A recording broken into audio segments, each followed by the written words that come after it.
নমস্কার। গৌরবের কবিতা, গল্প, গান এই বিবিধ নিয়ে আমি যে দোয়াত কলম চ্যানেলটি তৈরি করেছি আপনাদের জন্যে, তার আবার আরেকটা নতুন পর্ব শুরু হলো। এর আগের যে পর্বগুলো আমাকে আপনারা শুনেছেন, লাইক করেছেন, সাবস্ক্রাইব করেছেন, তার জন্য আমি সকলের কাছে কৃতজ্ঞ এবং সকলকে অভিনন্দন জানাই। এবারের পর্বে আমি যে কবিতা, গল্প, গানগুলো দেব বা করব, সেগুলো আপনাদের কাছে যাবে।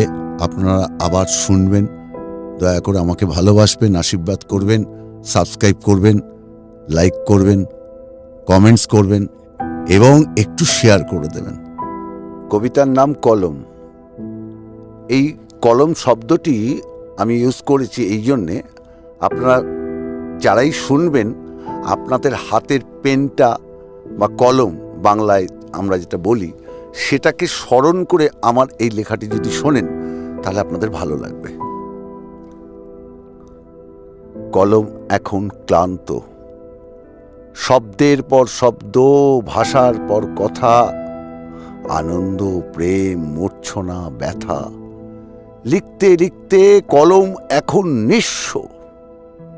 কলম জানে যুগ যুগান্তরের ইতিহাস তাকে বারে বারে ধর্ষণ করেছে, পেট ভর্তি করে কালিতে তাকে তিলে তিলে খুশি মতন রিক্ত করেছে।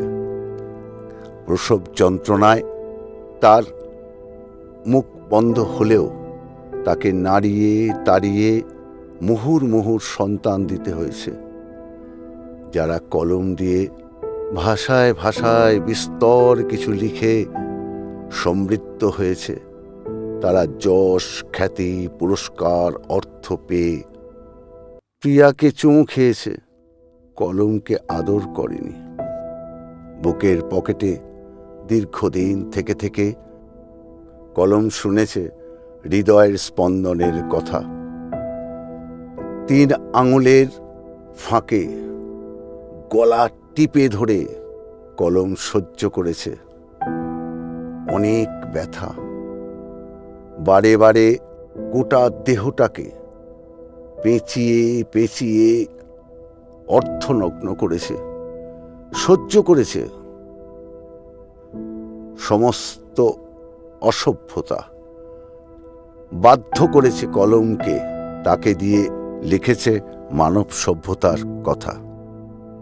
একই ক্ষমতা দিলে আমায়? আমার কি কোনো জয় নেই? নেই কোনো মৃত্যু, নেই শেষ? এ কোন অভিশাপে আমার এই অক্ষমতা?